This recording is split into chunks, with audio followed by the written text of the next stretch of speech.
Hello, everyone. Welcome. Hi, everybody. Hi, Sherilyn. Thanks for being on time. Hello. I might be slightly biased, but Sherilyn, you have a great name. Thank you. Thank you for pronouncing it so well. Do you go by Sherilyn? Is it like Cheryl? Yes. Oh, cool. Sheridan. Or you can just call me Cherie. Oh, so you go by Sherry. Cool. Yeah, it's easier.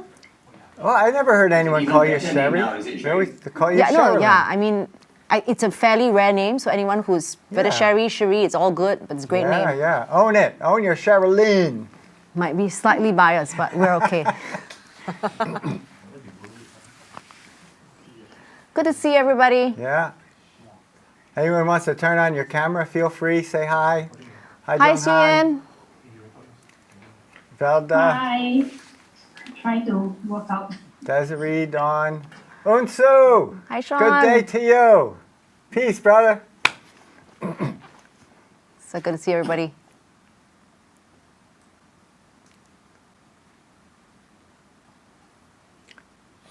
Nicole. Desiree. Hey, Unsu, we're going to talk about you because I think as we've been preparing for this, what we realize is life is an UnConference. If we can live life as an UnConference and find, right? Yes, UnConference yourself. And I think you're a role model for that. You know what that means yet? We'll be in touch, Unsu. I have no idea, but I'm terrified. We don't bite. You two know each other. No. Oh, you I don't? do now. Okay. It's great to have these names. Then we can Yeah, remember we can say and hi. then Yeah. can rope them in. And just gonna give it, Prakash is here, going to help out. Hi Prakash, how are you today? All good? I'm good. Okay, we're gonna start in a couple of minutes, guys. So thank you for being on time. Thank you for being early. I think we're just gonna let a few other people kind of slowly stream in, and then we'll kick off today's seminar. Yeah. And in the spirit of an UnConference, if 5 people show up, it's fabulous. If 105 show up, also fabulous. And we trust who's ever here are the perfect people to be here for us to learn together. Right? Except it starts when it starts, so we've already started, but that's okay. That's true. That's okay. But that's really the principles, yeah. If you want a lovely TBC backdrop for yourself, I'm gonna get Mervin or Nikki to put it in our chat group, and you can download it if you want, but not necessary entirely.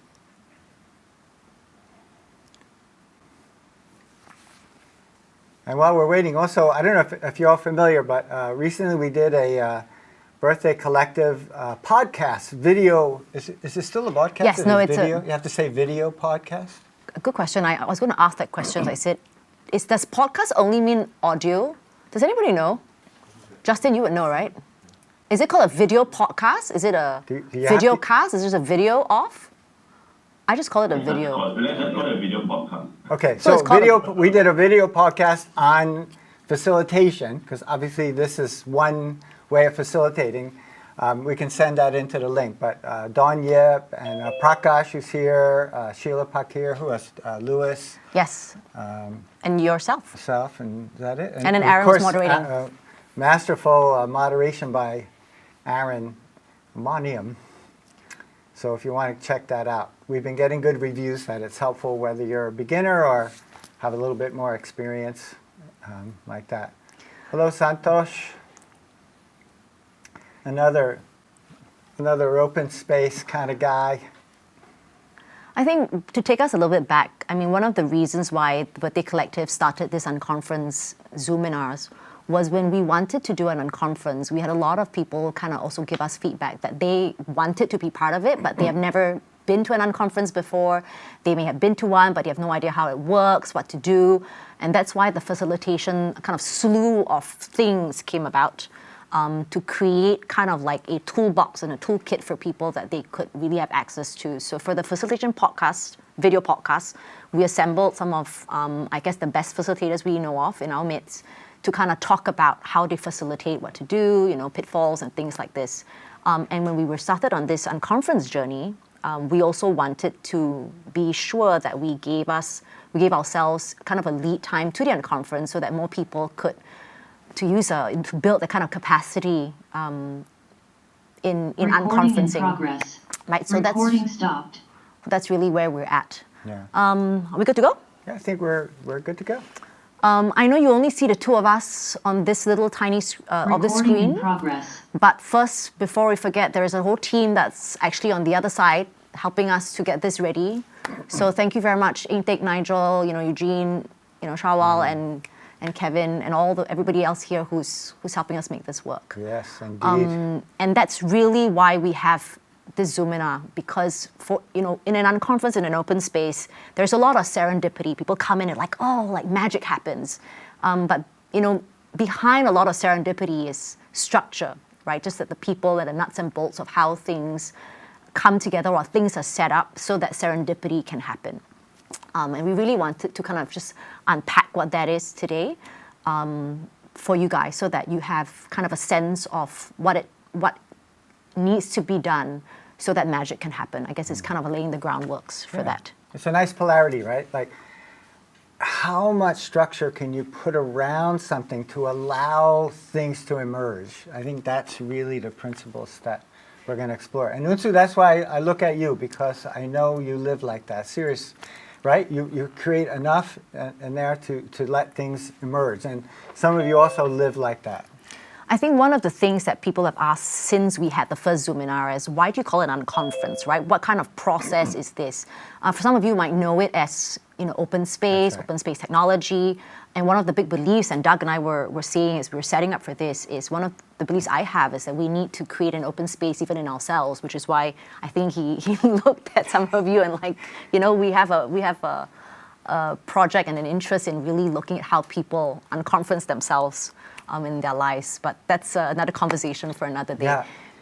And that really emerged as we were planning this principle. And everyone here is familiar with it in some form, but when you really look at the principles, and we'll get into them if you're not familiar a little bit, but it's really like, if there's something really important and you want to get other people involved, or you want to find other people with a similar interest than you, you reach out and you find, this is the way this is how the Birthday Collective has grown so organically. And I would say it's a lot up to you and Aaron, and some others in the team, and just keep generating stuff, and it's the same spirit. It's funny that you say that, because people always ask, how does the Birthday Collective actually work? And I think as a collective, and you guys can jump in, in case I'm inaccurate, we kind of work like a perpetual unconference, right? We always say, if you have an idea, you share it, people feel like, yeah, I want to do that too. And that's how little groups form, and that's how products get launched, that's how programs get designed, that's how, this unconference started, because one day we're like, hey, wouldn't it be fun too? And then that really is how we do things. And so I want to just kind of, take you behind the scenes almost, so that you yourself can really, in your organization or maybe in your life, in your work, kind of think of using the open space technology to really have great dialogues and great discussions about it. So I'm just going to move to the next slide, if you don't mind. Oh, it's not moving. That's all right. Happens. Okay, we're going to get it to move. That's all right. That's why I said we have a wonderful guy called Ink There we who's go. behind the scene. So last session, I'm not sure if you guys were with us last session, but just to take you guys back a month, we had Aaron and Nigel share with us introductions and inclusion, and they really focus on two things: setting up of what goes on to setting up a session like the UnConference, and also group norms. I will say a very special word, #SayangRoom, /Sinbin/SayangRoom. If you don't understand what I'm saying, but you think it's kind of funny, please go and watch the video that we will put up soon for Zoominar 1 that really talks about that, talks about the importance of how you set up the space, how to set up the people and the group norms and things like that. Today's session, as we mentioned earlier, it's really about structure and serendipity, and we'll unpack that for the rest of today. Just to look forward, for those of you who would like to take time to mark out your calendar, Zoominar 3 is going to happen on the 28th of August. So please put on your Google Calendar. It's again at 2 to 4 p.m. It's the last Saturday, but we're going to talk about agency and action, and the people who are going to be helming that will be able to share, kind of cover everything else that's not covered today. right? So, and then of course our main unconference, which is on the 25th. If Aaron is here, the unconference, someone says, also needs alliteration in that phrase. So it has to be, if you notice, it was the design and the naming of all the Zoominars were by people with poetic sensibilities. So Zoominar 4, which is really the main unconference, really is about moving Singapore a nudge forward. All right, so we hope you mark out your calendars. And for those of you who are with us today, hope you enjoy the ride today. So we've got an exciting day planned for you. And really, rather than just doing an unconference, which would have been, I guess, easy enough to do, the point of these 3 Zoominars was to actually break it down a little bit, into principles and processes and some of the ideas behind it. Give you all a little bit of an experience. Yeah. Oops. Oh, okay. I just got unmasked. Okay, so I'm going to call on Nikki to help us out with this. We just have a few questions, 2 questions for all of you, if you don't mind. How much experience do you have facilitating or attending an unconference in open spaces, right? So maybe you can help me out there if the poll is up. I can't see on my screen, so I'm trusting it's up. But if you could just answer that question for us, how much experience do you actually have? 1 being, I am complete newbie, never done this before. 5 is like, oh, I'm an old hat, At doing this, I feel like I kind of know what this is. Don't worry, this is not a recruitment drive. Yes. If you put 5, you will not be getting a call from me maybe Wait, are you sure, tomorrow, Cherie? tomorrow about joining us for the unconference. But really, we just kind of want to get a sense. If you put 1, I think it's great that you're here. If you put 2, you're great here because there's no such thing as the wrong people anyway. And of course, the second question, if you attended the session last month. Just so we get a feel for Yes. Kind of the The level sense of where we're at experience today. and understanding, yeah. Yeah. I'm going to just give it just a minute or so. It's quite easy. Again, if you didn't attend last month, don't worry. The video will be up. It was a really entertaining session. So it wasn't just informative and engaging. I was duly entertained by Aaron and Nigel. They so were. I must give a shout out to them. Yep. Okay, great. So I can't see the polls Yeah, so on wait my for us to side. see the poll. Nikki, could you share the results with us? There we So go. no results just yet, but the poll is now up, so people can. Okay, Oh, good. okay. Okay, good. We can see it live then. Great. Can we have a few 1s? A few 3s? We have Aaron, Nigel, Prakash in the midst. So confirm we'll have a few 5s. Right? And she'll call you tomorrow. No, they've already been called, so I we're know, I okay. know. Oh, okay. Okay, we have a few people telling us that, can everyone do the poll? But if not, we have a good sense of a mixed group and a mixed bag here. I think it's good that we have some people who are new because actually, we are going into parts of it where we can really tap on people who are coming into this blind. Great. Can we have the second question? Did you attend the session last month? Yeah. Okay. What experience do you have? All right. Oh, okay, Can we- so that's the final poll. So mostly 1s, 2s, and 3s? yeah, all right. 1, 2s, and 3s. Great. You're in the High right on place. 1, okay. Yeah. So perfect place. Perfect place to be today. Second question, of course, did you attend the session last month? Just so we know.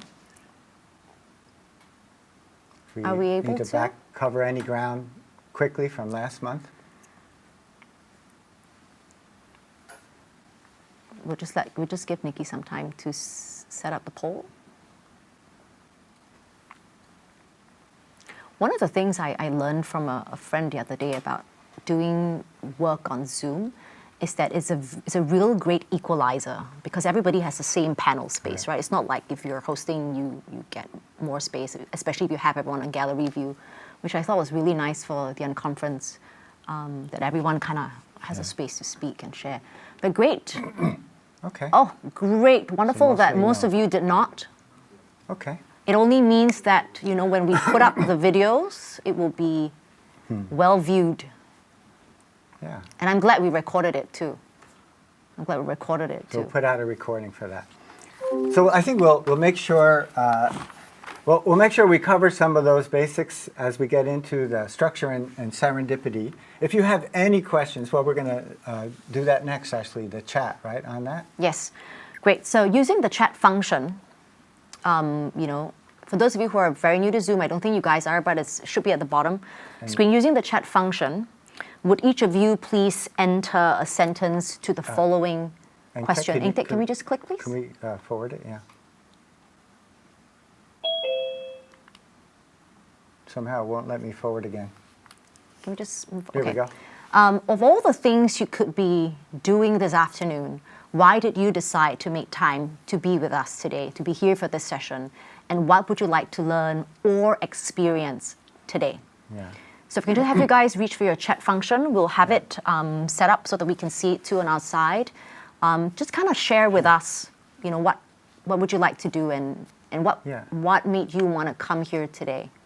And given the fact that so many of you are somewhat new, then I think the main question would be, what would you like to learn in this session? That will help us focus our attention. So we're just going to give it some time for everyone. I can't see can we open the chat? Could we see? Oh. Love. Okay, so we want to talk about how we can build an open space community in Singapore. Great. I guess the short answer first before we get into it would be, that's why we have the Zoom in us. That's why we're doing this, yeah. Right? How do we do that? We create more capacity. Nice. Unsu said, I love the video, so that's good. We're really great people to vibe with, Unsu. If you ever feel like you need to hang out more with us, you know how to find us, man. I think the UnConference has become, a really interesting space for a lot of people. It has. Because traditional conferences cannot be had, right? Especially in a time of COVID. And it's interesting, the name, right? Because I've been doing what was called open space technology for, 25 years. But somehow when the name UnConference came about, it created a very different energy about it because it took a sort of a process, kind of like a facilitation process or a tool, and kind of gave it a larger than life kind of feeling to it. And it's like, hey, this is how we want to be together, how we want to live, It's not just a facilitation process. I think for a lot of people, you might also realize that once we get into today's session, especially, that you may have experience on conference or an open space, you just really didn't know. Yeah. So we'll be talking about that. And Sean, great question about, the philosophy behind it. So I'll give you an example. Years ago, there was a bunch of us facilitators, and we did something together. I forget, we went to some outing, some session together, and we all really clicked. There was about 10, 15 of us. And we used to go the first Monday of every month, we used to meet at, what's the name of that place? In Center Point, there used to be like a local marché kind of place where you all get tickets and you get different stuff. What was the name? No, it wasn't marché. It was not so atas's marché. It was like Kopi kind of place, right? So we met there the first Monday of every month, whoever wanted to go. So whoever shows up is perfect. And when we got there, somebody say, I'm having trouble with this client, or I want a new technique. And we would literally go to different tables because it was pretty empty on a Monday night. And we did that for a few years until the place closed. So simple. It can be very fancy. We've done it with hundreds of people. Actually, I know somebody in the States who did it with 10,000 people. But it can be as simple as that. So the principle is people talking about what they really want to talk about. That's the principle. I think one of the most powerful things of an open space technology or UnConference is that sometimes you don't know what you're going to get. And sometimes that's the beauty of it, right? Because things that are really important start to surface versus somebody saying, this is the agenda, which has its value in productivity, time management, and all that. But sometimes we always say that what we discuss or what's in the agenda may not be what's truly important. And I think the UnConference gives us the allowance to kind of explore what the ground and what people in general are, and also helping people find, people who are like them in terms of thinking or unlike them in terms of thinking. And I think sometimes that moves the conversation forward as well. So let's dig into that. So Doug, what is an UnConference exactly? All right, so what is an UnConference? So I think some of you have a lot of curiosity around that. That's the last question that just came in from WY. So what is an UnConference? And here to gain new perspective. So hopefully this will help. So it started off years ago. I mentioned earlier the name Harrison Owen happened to be this guy, and he called it open space technology. Technology meaning a technology of facilitation of getting people together. And what happened was this guy, like many of us, he was attending lots of conferences, and what he noticed was when he would go to a conference, the time that he found most valuable was during tea break and during lunch when he was talking to people about what they wanted to talk about. So he was struck by that, and he decided to change the conferences and sort of flip them upside down. So instead of showing up with a thing and say, here's the agenda and here's the concurrent sessions, he made it I don't remember where this name came from, but it's an inside-out tea break. So and so you don't have all these sessions. And plus, have you ever been to a conference and you had session envy? Like, you know, there's 2 sessions you want to go to and you have to choose one and you can't go to the other. And oh my goodness, imagine if you're in a session and you're not enjoying it and you're really like, oh, I wish I had chosen the other session, but they don't allow that, right? So in this way of doing it, the agenda gets created together, and you can move to different rooms. So if there's 3 topics you want to talk about, move to the 3 rooms if you want. You want to stay, you want to stay. So it's a beautiful philosophy of life. Yeah, I guess that's to say about that. So an inside-out tea break where it's the passions and ideas that comes out of it is amazing. I think the best example I can think of, one that I facilitated about 15 years ago, actually, I don't know, Melissa Cui, Martin Tan, if you know them, ran this big conference called 1 Degree Asia. And we had 350 young kind of social activists from 15 countries across Asia. And it was held at SMU in the big halls. And the question basically was, what do you want to talk about?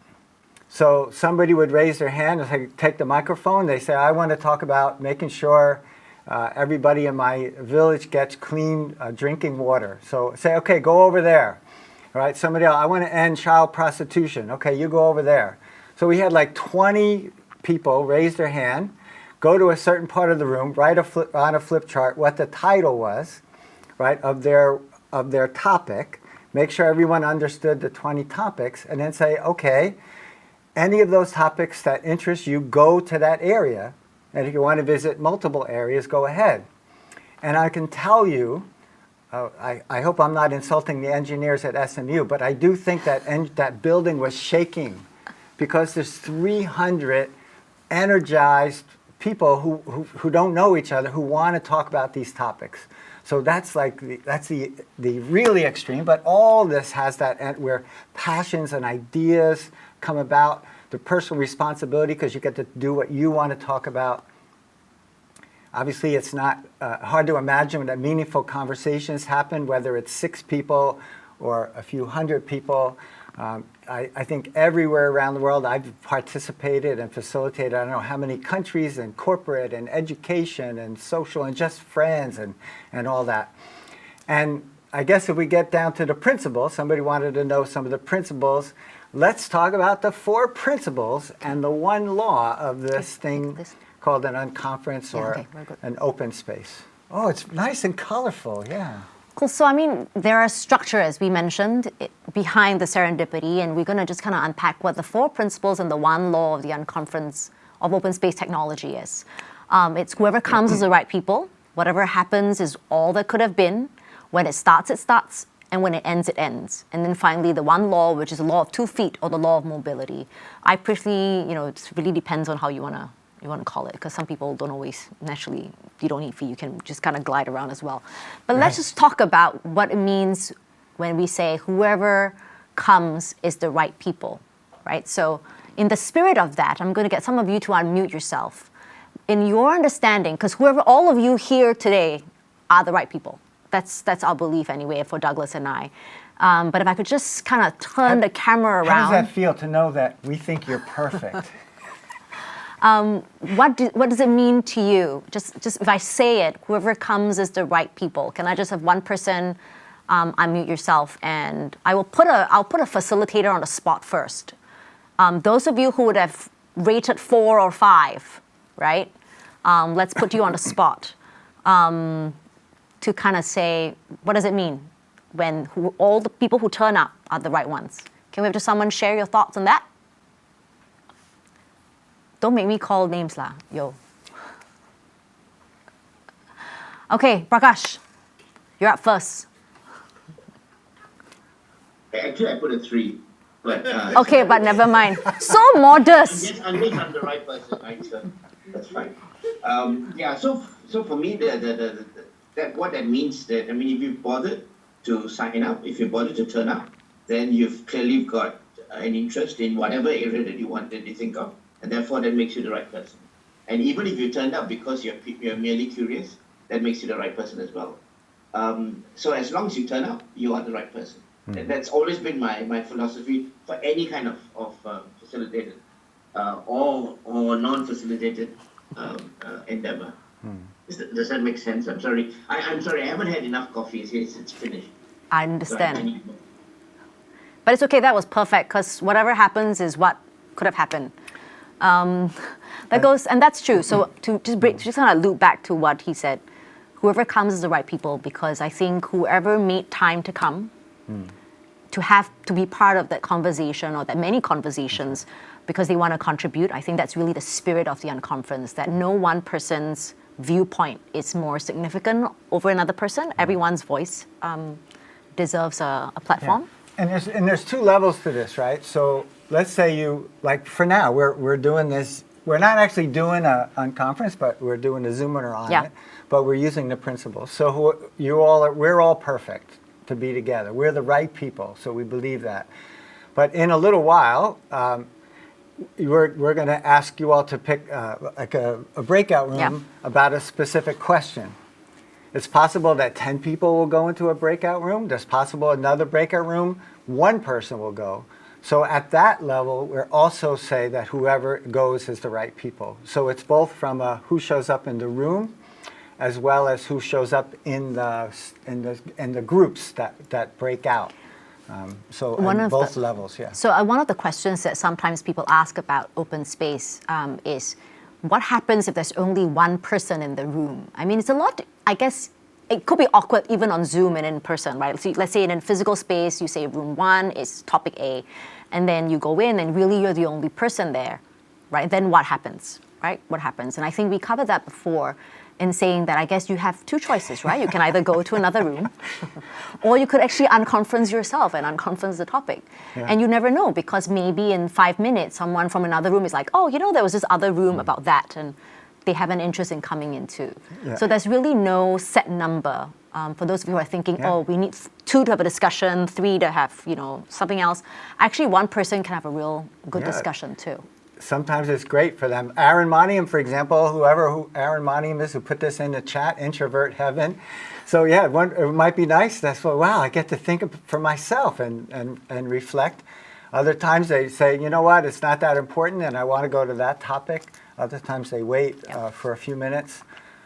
Sometimes other people join them because they feel sorry for them, So, I mean, who knows? But it's all perfect, right? So they, you know what I mean? There's 1 person at a flip chart, and it's like, oh, very poor thing, I think I'll go and join them because we'll have because they like the person and they want to talk. So whatever happens, it's just so perfect. Yeah, whatever happens is the only thing that could have happened. So I guess the second principle that we have is whatever happens is all that could have happened. And actually TBC has a great story for this. I think it was 2-3 years ago now, we ran what we called the Janus Conference, and that was like with agenda, right? It was a happiness and suffering. It was a suffering and happiness kind of a day we discussed what's important and all that. And in the suffering panel, in the happiness panel, it was really about trauma and getting through it and recovery and coping. And I remember watching this from the back of the room, and I think I was talking to Aaron, I'm like, okay, I'm really worried now, because if the happiness panel is kind of about suffering and like trauma, can you imagine what might happen in the suffering panel? Like, oh, my goodness, do we have to worry about, raising the spirit and things like that? And then we're like, okay, you know what, it doesn't matter. We have to trust the process, right? Trust the process, trust the people whom we've invited to do it. And when the suffering panel came on, it was uniquely and I think surprisingly full of light and positivity. And it was a completely different look at what could have been. But I also think that was also because as planners and as organizers, we kind of have an agenda and we have a plan and we think this is where we think it should be and where it could go. But in the spirit of the UnConference, actually, because we allowed it to happen, I think the outcome was something that I would never have changed. I think it worked out brilliantly as a lot of these, this left field things do. Things kind of always figure itself out. And I think that's really the beauty of the open space technology, that what could have happened is all that could have happened.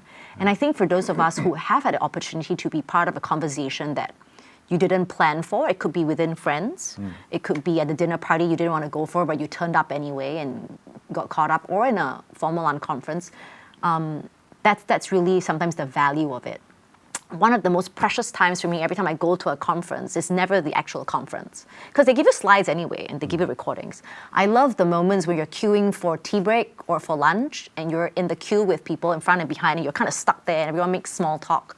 And then you find someone who hits on a topic and you're like, oh, I never thought of that. Or I know it happens for ladies a lot. I'm not familiar with the men, but when you're queuing up in the toilet, because it's a long queue at these conferences, you make conversation, right? Like, oh, where you're from. And after you get over the initial getting to know you, you start talking about what has happened before and people's insight. And sometimes in these moments, that's where for me, a lot of deep and great learning is. We don't have those long queues usually at the men's room, but sometimes it makes me want to smoke because, there's the smoking areas where you can really connect with people like smoking that. Is bad, guys. Smoking is bad. Okay, guys. I don't smoke, but I'm sometimes tempted because I just love the community of that. And then Doug. Yes. Sorry, just noticed that Unsu and Prakash have +1s in the chat. So whenever you're done with your current thought, you might want to see if they want to chime cool. in. No, I think it's +1 to whatever was said before.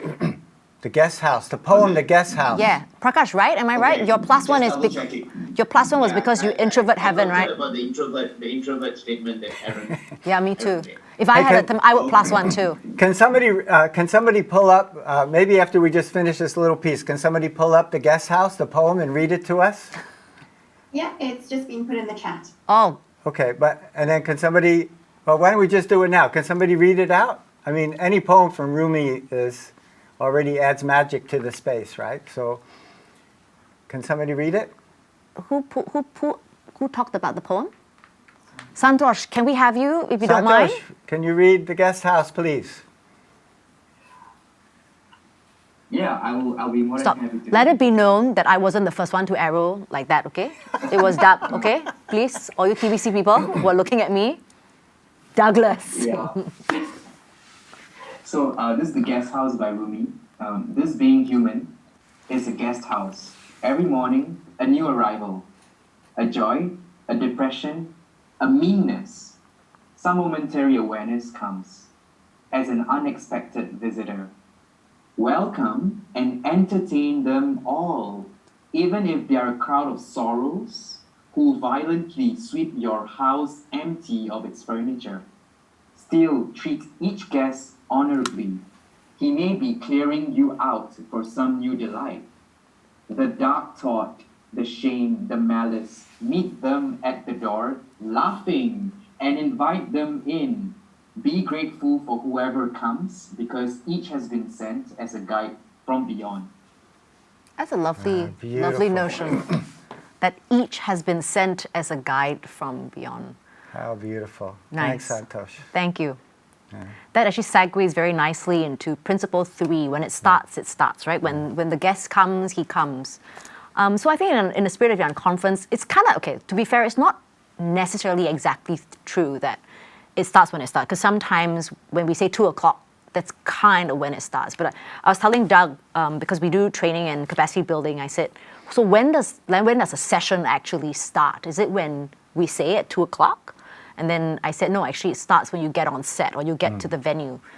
because everything about it is the setup, right? You know, how it's set up, you know, even people who have come early to help you to maybe stack chairs or to, you know, set up the pantry, for example. That's really when the unconference starts, because you have conversations about the unconference, you have conversations even at that time.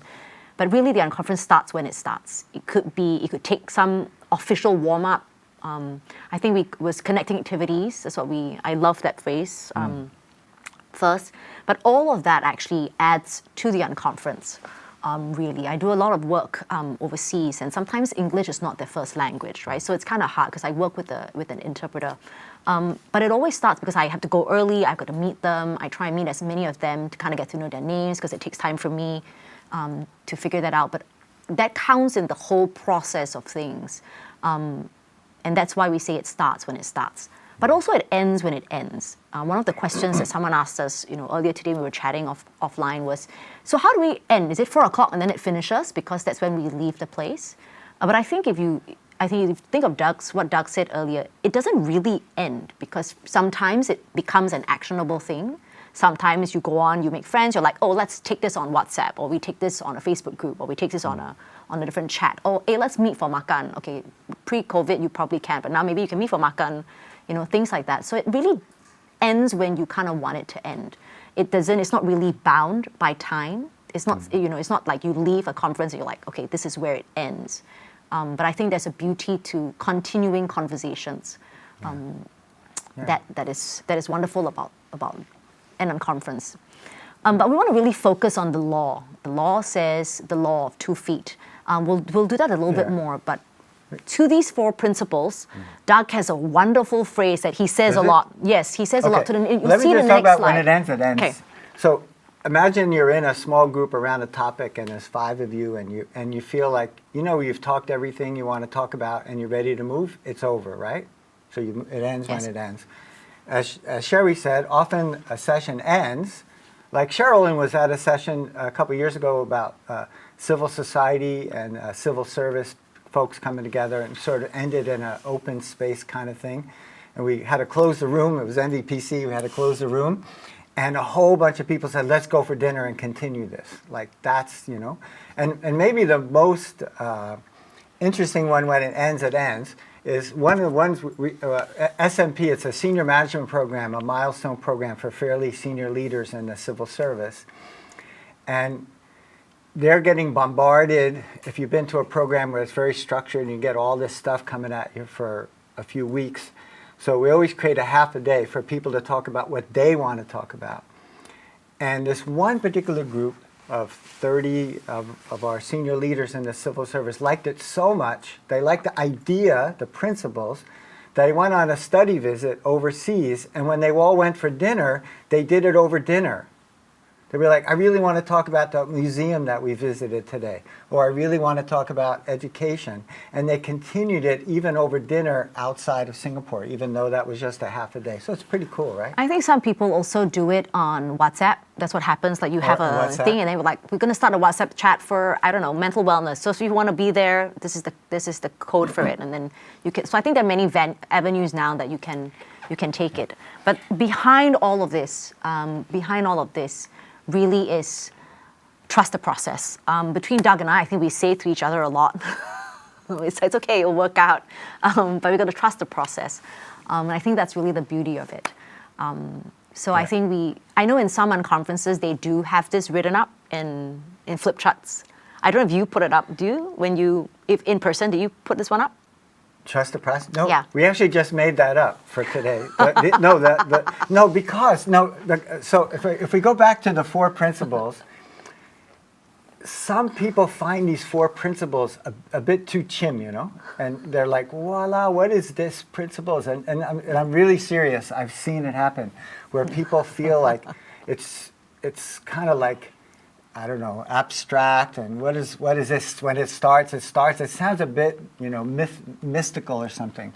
So we thought, okay, we summarized it, trust the process. So I think that happens a lot with facilitation. I think sometimes you kind of know that there's an outcome you want to get to, or a there that you want to get to, but sometimes everyone takes a different pathway and a different road. So that's really what this is about. And the idea of process is always beautiful because it really goes on to the law of mobility, right? And it says if you find yourself in a situation where you're neither learning or contributing, go somewhere where you can. And that really, I think, is the most powerful guiding philosophy of open space technology. It's saying you can decide for yourself what kind of a conference experience you want to have, right? So it's kind of build your own conference, right? We're saying now there are like 40 different tracks that you can take, build your own agenda.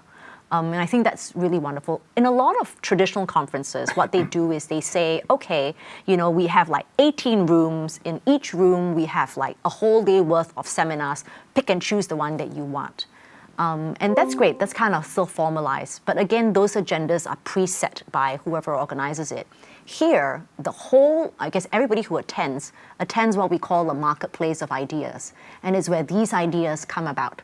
In certain cases in real life, they will come up and say, I want to talk about election fears. I want to talk about, you know, whether it's mental wellness in election space, for example, right? Whatever it is. And then they start putting up their ideas. They share it with the group, and then they put up these ideas. And maybe you say, oh, I have a similar idea. I'm just going to stand with Doug, who came up with idea number 1. And then it starts to stack. And soon enough, you get what we call, we use a wall usually, but a wall of ideas that you can kind of look at.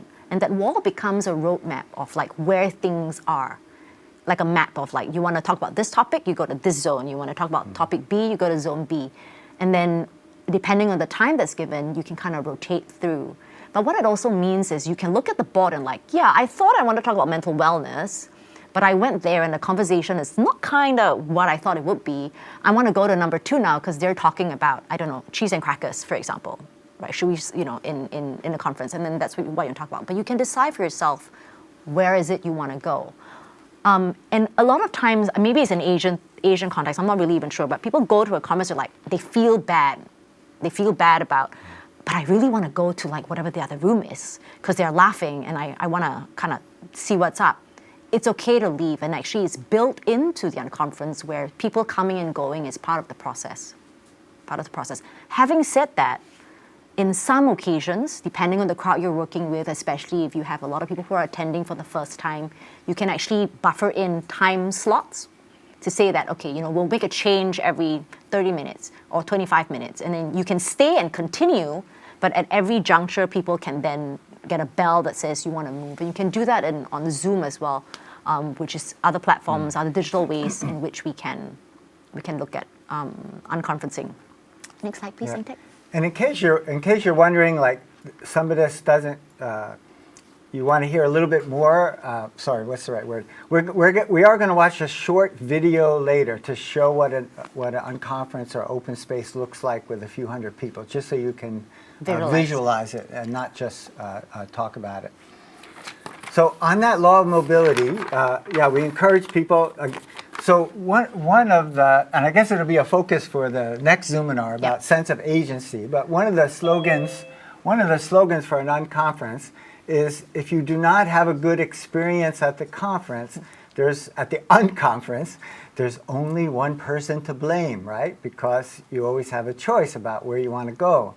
So, and move to the different rooms. So that's kind of a little cheeky way of telling people if you're not having a good, even if you go to all the rooms and none of the rooms resonate with you, open a new room, right? Go open a new topic and see if anyone joins you like that. So as you're moving around, and I totally agree with you, Cherie, that especially the first time, and I think it is more Asian culture. I don't know. I'm just a Angmo. What do I know, right? But sometimes we do need to do ring a bell and say, remember, you can move, just to give people a nudge if they want to move, right? But when people are moving, again, we just sort of tease this out a little bit to talk about the law of mobility, is if you do move to different rooms, you sort of have 4 choices about how to do that. So you can flap around like a butterfly, right? And just the first one, and just go around and visit all the rooms and just be capable of hearing what people have to say. Yeah, that's right. And then the second one is sort of a bumblebee, right? You can go and cross-pollinate. So you hear one group talking about inequality, then you bring it into some policy discussion, say, oh, I heard this over here. Maybe that's helpful here. So you can do it like that. Those are ways that we encourage people to when you move around. And the third one is be like a vacuum cleaner and go in and start dominating conversations and suck up the energy out of a group. And the last one is sort of bomb people, just like walk into a group and hear one point and then just say, no, that will never work, and all that kind of stuff. So it's a very subtle way of telling people, like, when you move around, be mindful of your presence and how you show up into the rooms. So to just kind of cut to the chase, let's dialogue in a way that reflects the Singapore and the world that we aspire to create, which is that's a safe and an inclusive space for dialogues to happen.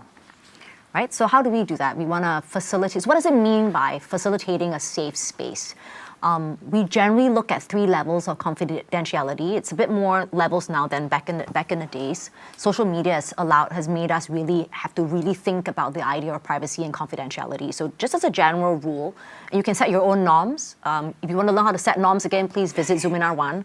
But one of the norms that we kind of have and want to put out there, because we don't know what norms are, it's kind of like level 1. Level 1 means you can tell my story on social media.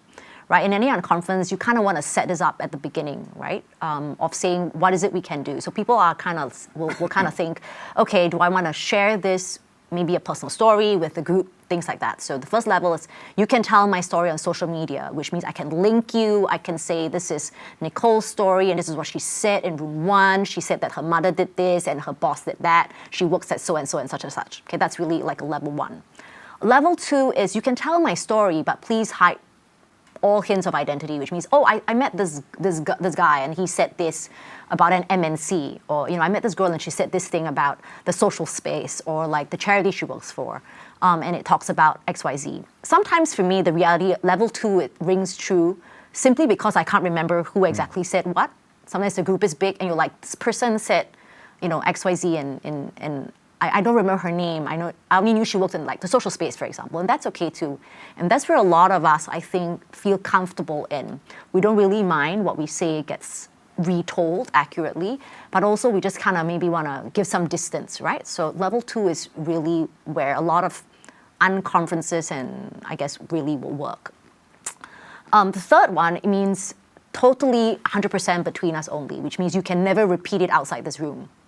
Right? And that happens too, depending on the topic. If the topic it was, for example, abuse or trauma or something a bit more private, more personal, people will feel safer sharing their thoughts and ideas, their experiences perhaps, opinions, insights, if they know that it's entirely non-attributable. And again, because we look at the idea of respect, which kind of underwrites a lot of this, you cannot hear it and then like, actually, Doug, I met this guy, he was from this place and this place, but you don't tell anybody, I think there is no purpose in doing that, especially if, and then that becomes gossip. But really, when there's a decision in a closed space to say it's really between us, it really should be between you, which means you would say, there was a really interesting story I heard about trauma. I can't really talk about it, but that's really why you should be attending the next conference or, the conference about that. Or I would like to explore a certain theme. So that's kind of like the 3 levels people usually play in, where conferences or even conferences are really about. So that really is what it is. I love what Yifeng shared about the levels of disclosure strategy. So it's a great thing for mental wellness to look at as well. And I think it runs through a lot. And I think in today's world, because we're so plugged in, or for some people, one of your norms that you might want to set is whether do you allow people to film TikToks and live videos and post it in real time, for example. These are things you want to think about when you're looking at setting up your space. These are structural things because it has to be said sometimes, especially with a younger crowd that are very social media savvy, you want to put it out there first so that before they go into their breakout space or all the breakout spaces, there is an understanding as to whether can we screenshot, can we record, and things like that. All right, so what does it mean then to have an inclusive space? Yeah.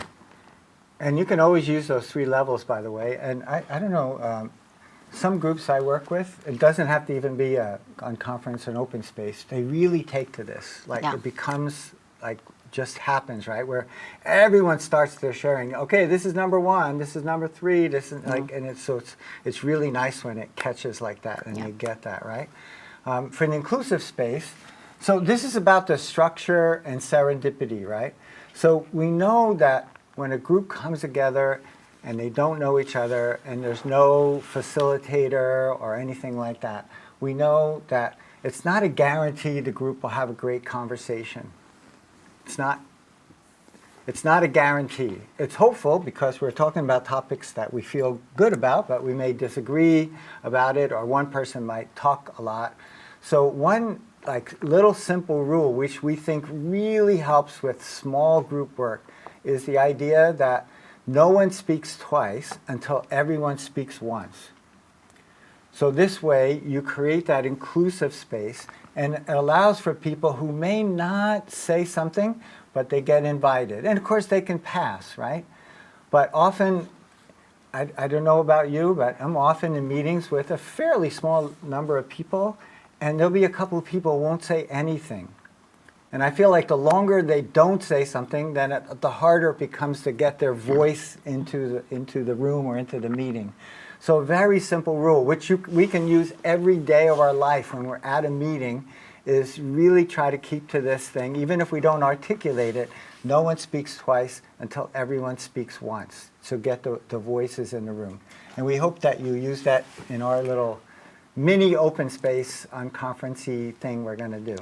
I think it's always interesting to keep, I guess, one light to that, because whenever there's a facilitator, and a lot of times in open space and in UnConferences, you'll be like, there's a facilitator in the room, right? Someone who's from like the organizing part of things, and you're like, oh, they should be taking charge, and they're gonna be arrowing people before I will say something, and I think because as part of your setup and part of the structure, I think is also enabling people to feel safe in daring to speak.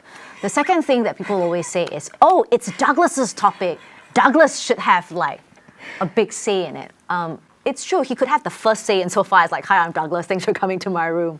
But really the whole purpose of someone who's interested in a topic is also to find other people that they can talk to and share as well. So I think, in terms of the usual rules of what is polite, it doesn't really always hold.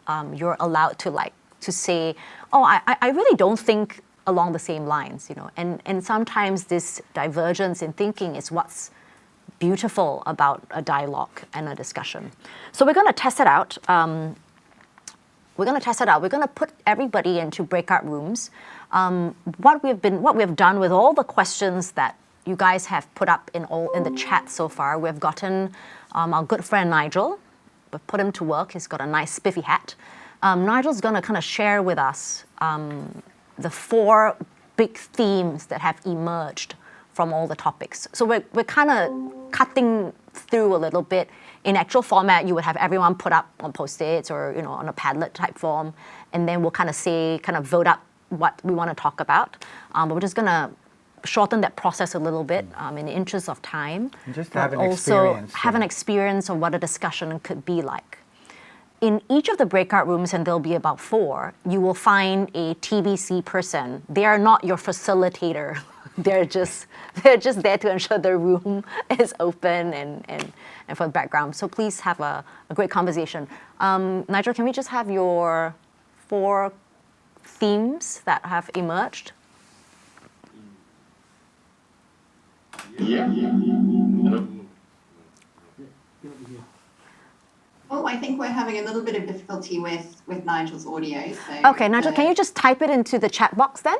The 4 topics? Okay, I've got the 4 themes. Okay, so, then Nikki, you can take over. Cool. The 4 themes drawn from everyone's comments so far are UnConference curiosities in room 1, building communities in room 2, introvert heaven in room 3, and room 4, which is probably my personal favourite, of Cherie and Doug. Of Cherie and Doug. That's not really a breakout room. I don't know what that means, but okay, we'll find out. Can we just do me a favor, Nikki? Can you just can you annotate on the slide for me on the Zoom so that people know what breakout rooms 1, 2, 3, and 4 are? I think the law of 2 feet may lead us all to room 4. Yes, I was going to say room 3 when I heard it, introvert's dream is probably where I would go. But I think the irony is all the introverts will find each other and we're like, what are you doing here? Yeah. How come there's so many people? But that'd be interesting, the kind of conversation that will come out of that. Yeah. And in the spirit of this UnConference open space, once we see, here come the 4 topics are being put in there. If any of you, so if you look at those 4 topics and you see at least one that you go like, yeah, I'd like to talk to other people around that topic, then you're okay, you can go in. But if you look at all 4 of those topics and none of them really speak to you, right, then Join us in the main room. yeah, either join us in the main room or just unmute and give another topic, and we'll add a 5th breakout room, because that's the spirit here. Everyone should have the opportunity to talk about something that you want to talk about. Okay, so these themes were generated from that early question that we had on why you were here today and things like that. Is there anybody else? You can use the chat or just unmute yourself and speak with us. Are there any other things you want to talk about that doesn't fall in these 4 categories? Yeah, somebody, just because now you've heard a lot more than when you did that chat earlier. So Yep. more questions or curiosities would have come up. Are we all good? Is there anyone with pressing? Please, can we have one more just to show what this is like? The organic, emergent nature of topics? Anything? Okay, cool. We have one. Emergent strategy. Okay. Oh, I want to go to that one. Yeah, number 5, emergent strategy. Are we able to do 5 breakout rooms, Nikki? Yes. Cool. Yes, we are. Okay, so number 5, emergent strategy. Sometimes, with all cool topics, you may not get to unpack it until you're in the room And anyway. number 6, Aaron and poetry. Okay. Can we? Hey, Aaron, if the 2 of us got arrowed, you got to graciously Okay. accept yours. So room 6 is, okay, actually these topics now are starting to sound more Yes. more meaningful, actually. So let's allow this to happen. We'll open up the breakout rooms. If you're not 100% familiar with how the breakout rooms work, it's set up now that you can move to whatever room. Once the rooms are open, you can move to any, you click on the breakout rooms, and then you can join any room you want. But Okay. let's get those extra topics. Can I just kind of use my presenter hat and override number 4 and combine it to, Doug and Cherie, there's Aaron and poetry. Can we just combine it to people and things about them? Or Then we just- can talk about people and things about them, because it's all about people and things about them. So we're going to stack them. We're going to stack number 6, Aaron and poetry, with Cherie and Doug, and call it people and things about them. So then number 6 And then number 6 becomes safety and mental health. And mental health. Okay. So thanks, Aaron. We're going to collapse 4 and 6 together. I don't even know what that category for I have number no 4 idea, is. but it'll be fascinating. So number 4 is going to be people and things about them. It doesn't have to be about us. It could be really about just general people and things about them. And then number 6 is safety and mental health. Right? If I could pick, I would go to number 6. I think that'd be fascinating. I think I would do 5, but yeah, Okay. those topics seem quite interesting, yeah. Okay. She just got a really good additional one now. Yes, I know. I was just going to say, okay, can we do Another 7 one. having... Thanks, Candy. I don't want to split the group into so many, though, because So they're not... We're just doing a little practice here. I almost think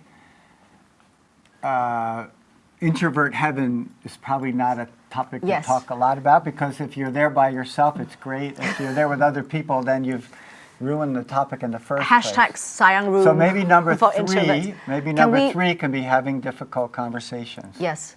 Actually, that's a good idea. Let's have I love that idea. Can we have a poll on the 7 and see if we won all 7? Is that too hard to do a poll now, Nikki?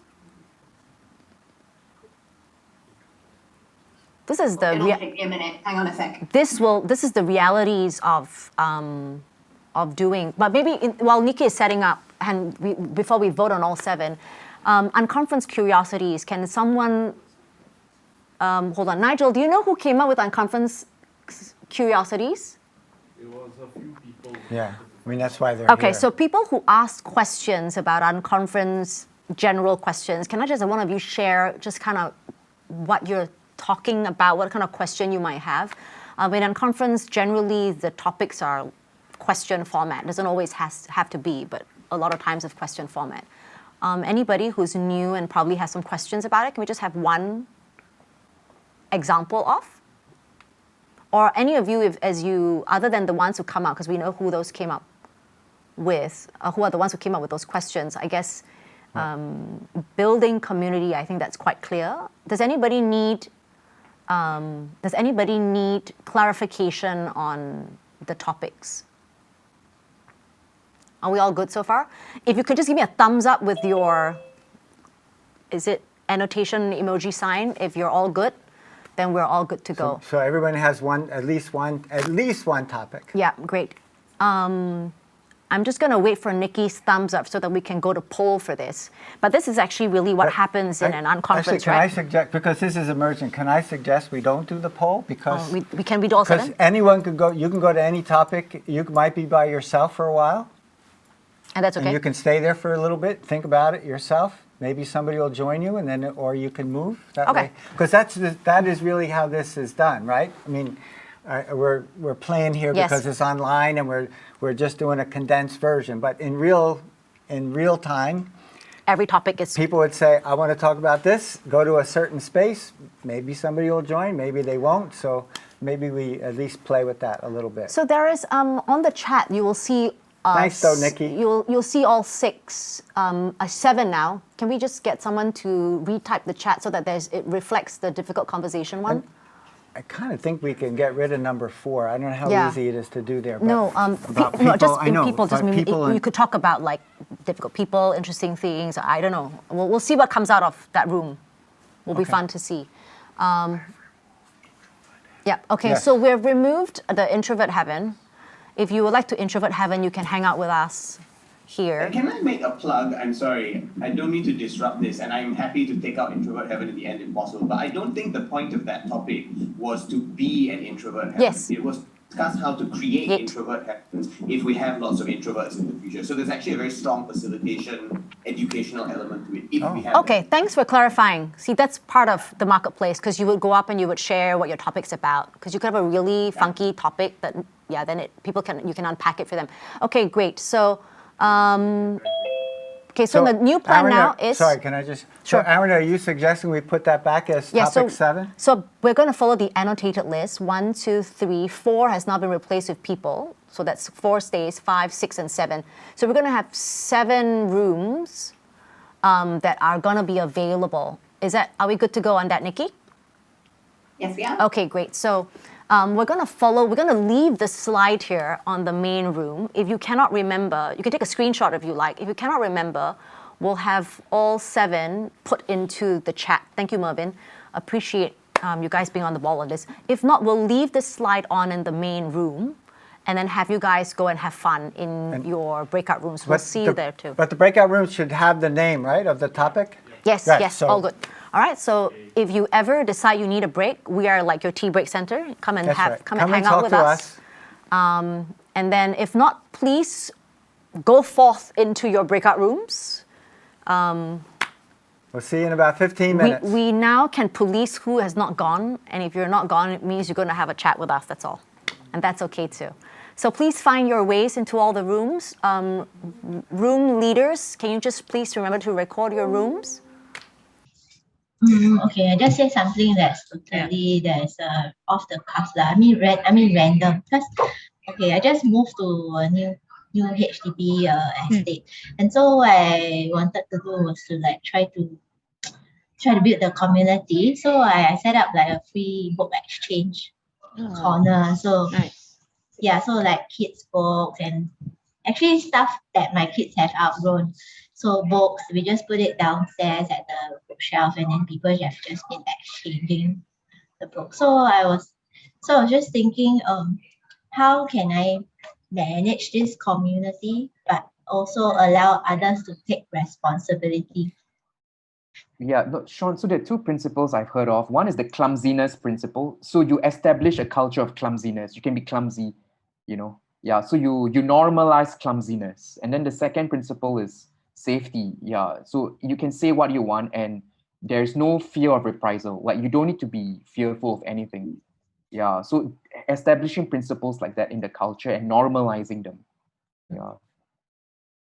That's interesting. I guess that makes sense to me, but I'm just wondering, like, if there have been any examples of organizations, perhaps older organizations, they're a bit more static, that have implemented or made these sort of like pivots on an organizational cultural level in recent years, because it seems like these sort of traits they're talking about, these are like traits are associated with like new, more upstart kind of like workplaces or communities, but it doesn't seem to be very much related to like those old static workplaces of the past. Okay, yeah. So yeah. What would you like to find out about the Birthday Collective? I guess it's because Cherie, Doug, Aaron, a bunch of us. You can spot us with the logos, basically. Yeah. I don't really know anything about the Birthday Collective except that you guys have these really interesting books that I have a friend who gets the books every time they come out. But I haven't actually read the books yet. Then you guys appeared on my Facebook page, and then I saw this conference thing. I was very intrigued by the words. And I was like, I'm free on Saturday, so why not just like sit in and see what's up? When I came in here, I couldn't see what y'all were putting on. But I guess that's part of introverts, right? We love typing stuff rather than articulating. Well, I guess I'm still thinking of what to say. Go for it. It's okay, Sherilyn. You taking time is all right. I don't mind adding one other thing. I have to be honest. I get very frustrated when there are no time limits on speaking time in a group. Because some extroverts, I know they think while they talk, and I have so much sympathy for it, but it's still irritating when they're doing it. Because I'm like, after that you started talking, I'm like, you have no respect for the rest of our time. So I actually think good time management, and sometimes a simple thing like a very quiet bell or a facilitator who's willing to say, okay, your time's up, and then you kind of nudge the discussion along in a very impersonal way. I think that's actually very useful. It certainly makes me feel safer in a space, because otherwise I just stew and I get angrier and angrier, and then after and don't enjoy the process quite as much. Really, Aaron? I never noticed that. I know, I hide it so well, don't I? Just for everyone's context, by the way, Prakash and I do reservists together, and we actually facilitate workshops. There's closet introverts who no one believes when we tell them that we are introverts, trying to create spaces for others. Welcome back, everyone. Thank you. Thank you. I hope you guys had a really good session. I think not everyone's back yet. Go back to one ahead. No, I think they're coming back. Okay. So we're just gonna kind of leave this here for everyone, just to kind of digest while we wait for everyone to come back to the room. Thank you for participating and for having great conversations. Yeah. Thank you for coming and going. And for those of you who spend time who allowed Doug and I to be part of the conversation, thank you very much too. Yeah, we hope you all had as good a conversations as we had, as we did, and those topics are pretty big topics. Yeah, I'll be honest, the conversations for me did not go in the trajectory I thought I had planned in my head, or how it could unfold. But I like that. Yeah. So just to say, I think looks like everyone's back. Yeah. So I mean, before we go into that, so I think what we wanted to do in today's session was really to give everyone a very small kind of glimpse into the power of an open space. So if you can, someone from room 1, which is UnConference Curiosities, can someone just share? No, sorry. I think we don't have Do we have time for all the rooms. So okay. Can everyone how about this? If you had an insight from the room you're in, and you're okay to share, can you put it in the chat? Just kind of write one thing or two things. Something in the chat which you found interesting, useful, an insight, a question you're leaving with. Clearly, the introvert heaven room space had great, because Aaron said this was awesome. And yes, he meant it all in caps, so that's kind of nice. Well, but you were by yourself, right, Aaron? I wish. Oh. No, I don't wish. I was for about 5 minutes, and then people joined me. Since we have you, and we're going to wait for everyone to type, can you just share a little bit about what you gleaned from, share about the room and why you loved it? I think Cedric's going to share for us. Okay, cool. It's not easy being green. Okay. Because we're still going to watch the video, right? Yeah, I think we're okay. We're okay. We want to end by 4, right? From the chat. No, we're okay. We're half an hour, so we're good. Thanks so much, Yifeng. Okay. So I think our main question that we were discussing was how we can really Let's maybe take like a the few. concrete things that we can do to create a safe space for introverts. So we have a couple of different suggestions across the room. And I guess these were kind of personal anecdotes because everyone seems to be a closet introvert in their room. Yeah. So we have suggestions like, give people time to think, have things around the room that gives them, in a way, the different structures that are set up so that they feel comfortable and safe if there ever is a need for them to move away from the hustle and bustle of the big group. So we have things like, you leave some note-taking material around, you have notebooks, you have pens, you have that sayang room that is a buzzword that keeps coming up every now and then. And I think Aaron was saying that, that you all have tried it in some other conference. It's not been used yet, but it seems as though just the idea of having it there is important enough to give that sense of safety and comfort to people already. So we have other suggestions like giving introverts time to pick their circle, so there are different contexts in which they may or may not be comfortable, and it's okay for them to feel safe, letting themselves be themselves.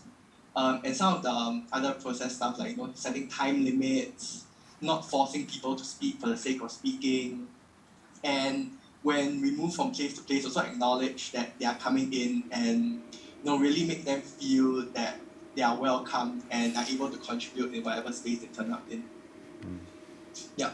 Cool. So I think these were some of the insights that came up within the room. And Thank you. anyone else in the Introvert Heaven room who wants to add on? Or anybody from any other room would like to share something that they experienced that was surprising or mundanely beautiful? Yeah. And we'll look in the chat. There's some nice stuff in the chat. I think Sherilyn really acknowledging the theme of today, right? A bit of structure creates the space for the serendipity to happen. I just want to highlight what Yifeng said as he says we can publish a bestseller, just so you know that we'll be calling you after this. But seriously, anybody else? Is there anything else that you guys, I guess, experience in your room? Our room on safety and mental health was great. I don't know if they're still in the room now. But we really, one of the things that we talked about was, as Desiree said, the availability of safe spaces in schools and workplaces to talk about. It wasn't really what we thought because we was context of the UnConference, but I'm glad it took that space because UnConference can happen in any setting, in any case, right? So, I mean, really just to finish up, the experience, really, when do we do an UnConference, right? So now that we've experienced it, what do we do? So for the rest, those of you who are still writing on chat, please continue. We'll archive all of this and share them. Usually there's a theme that people are keen to show up for and explore. In this case, the context was learning about the UnConference. And then things can, as you know, take different trajectories. To a complex issue that would benefit from diverse views. If you're coming in, you're saying, I only want my view to be the only way, then maybe open space is not the best way for whatever you need, right? So that's really something that you want to think about. A lot of issues we talk about today, elections, mental health, teaching, education, equality, inclusion, I think these are very big topics that I've always, I think you guys know as well as I do that with more people weighing in, it really helps to kind of understand things better. The third, you're looking for new possibilities for action. It is a misnomer that every time you have an UnConference, it must lead to an action. Sometimes it can be just a dialogue, and that's fine too. But sometimes, if that's what you prefer, it can lead to an action. So it really depends on how you set it up and how the participants who are coming kind of understand the outcome of today, whether it's really truly a process or really, we're looking for a process, guys, but also we're hoping to kind of land on XYZ, for example. So you may want to talk about that as you set up. Part of a culture change, and all the ideas are welcome. Not every culture is open to change, and not every culture is open to new ideas. If that's not your kind of space, then maybe find a space that allows for that. And that really is the spirit of the open space technology, right? We want people to say we want to come in because we want to move from where we were to where we could be. This year's theme that TBC is, the Birthday Collective is looking at is, are we there yet? And it's always a process of what happened before, we're in this process, and where is it we want to go. But in between, people, really look at change and how we can move better, not necessarily always faster, but it's always, better. How can we be kinder as we move along? How can we be more inclusive? But that really is that idea too. One more, open to emergent possibilities for a theme. We did not preempt this in the earlier one. I know there was someone talked about emergent, but we had put this in earlier. But the idea is sometimes you can think of all the possibilities and then something new can come up as well. And that's really one of the best and most powerful things I really enjoy about conferences. Yeah. And when not to do it would be, if you know the word facipulation, if you break that word down a little bit, or wayang. So somebody learns about this technique and says, oh, let's do it. But they're not going to take the ideas that come out of it very seriously. So that would be one. Sometimes, like especially if it's in an organization, the people sponsoring it, the most senior person, may not really be open to trust in the wisdom of the group. So you really need to test whether the sponsors are ready for whatever comes out of that. And the third one, maybe the most important of those three, is when people, because this is about energy, right? And people, a theme that people want to come up to, it's not a good thing to do when people are arrowed to attend.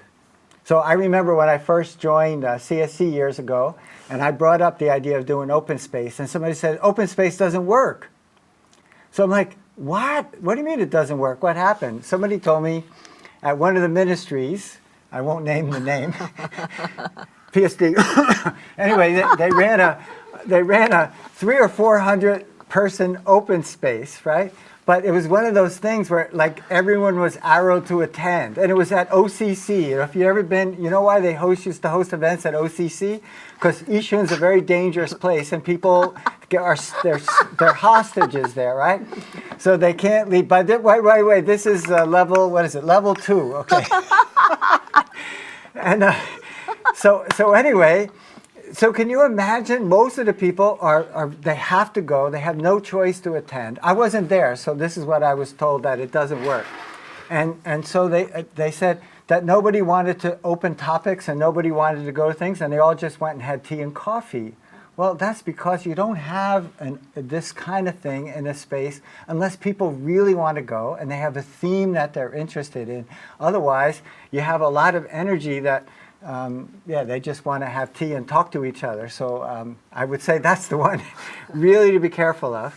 But the other thing about trusting the wisdom of the group and when the sponsors. So I have seen some, actually Aaron and I think have been involved in some where also to save time and make life a little bit easier for people, sometimes what you can do, and we were kind of trying to do that today, is have like 4 or 5 predefined topics. Yeah. Because a leader might say, I think these are the most important topics, but then open it up for other topics.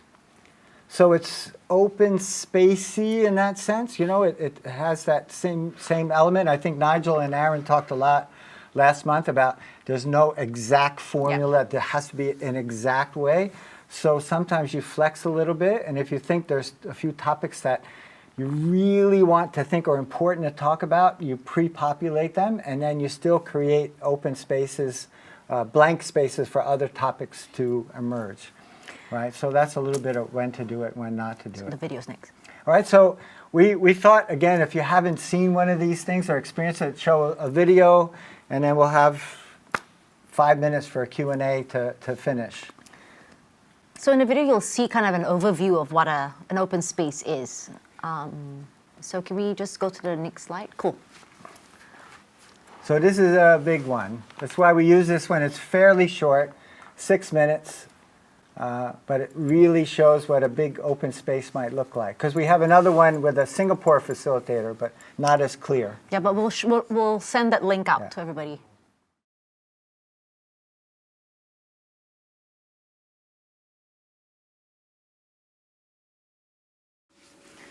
And I like the buzzwords that come out of there, right? Energy, collaboration, interaction, the fact that you talk to many people. It was surprising, and I think the one question is why is it we don't have this kind of thing? A way of life. That's every day. What it comes back to. Why can't it be a way of life? You have an idea and find other people and come together, And also, just to sneak in really quickly, when you think about if you're going to run an UnConference or an open space, think of what are the objectives, what are you trying to, is there meant to be an outcome or not? So for example, Yeah, that's a really good question. Right. It should be a way, it's a way of life. And we're really Yeah. getting to that point, yeah. But just to say that when you have different groups, it's like it's smaller. Sometimes you want to hear a quick summary from all the different rooms. Other times it's too many people. Sometimes you want to have ideas. Sometimes groups come up with ideas and then people vote on the ideas and you're doing, like the open space is a divergence and then you converge on ideas. Other times each space has somebody who's taking notes and you can literally create a document. Yeah. An UnConference document of what happened in each room. So all these choices go into the design of the UnConference that you're considering. I think just to let you know. one of the best things that is happening today is because of, I guess, the last 2 years, people have become very used to things like Google Documents and things like that, where everyone can work on at the same time. So all these tools that were not there, I think, in the before when UnConference on Open Space first started, is now available for us today. If you've ever been with the TBC, one of the best things we have ever done was entirely by Fluke, where we were generating ideas for how do we contribute to the conversation about this generation. And we opened a Google Doc and we said, everybody just write, what your thoughts are and just work on it. And it was really fun. I mean, the first 5 minutes was like, who's the anonymous rhino? Who's the anonymous, rabbit? And after that, it became really fun of people and seeing things move live. And I guess the UnConference is really a real life way of doing it. And you have all these platforms now that allow us to do it.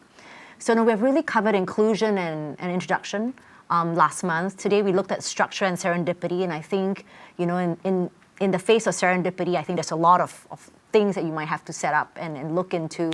That really gives you the chance for collaboration, interaction, and energy. Next month, we'll look at agency and action. How do we facilitate a space for participants to exercise their agency in what they attend? And then again, 25th September is our main conference. You can sign up for it now.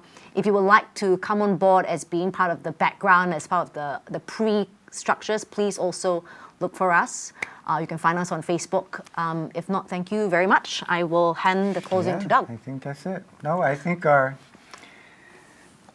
think this open space as a way of life is like somehow it emerged. This was a new thought we were planning and it's kind of really showed up today. So I think that's kind of a way to finish off the day, yeah? So thank you guys very much. Give me the last slide. We'll stay around just for questions, comments, thoughts. You can put them in your chat, mail them to us, text it to us. If not, we will see you next month on the 28th of August. Yeah. If you've benefited today or the one before, please tell your friends, people at work. They do not need to have attended an earlier Zoominar to come for the next one as well. So we're going to count on you to spread the word. Thank you guys very much. Bye.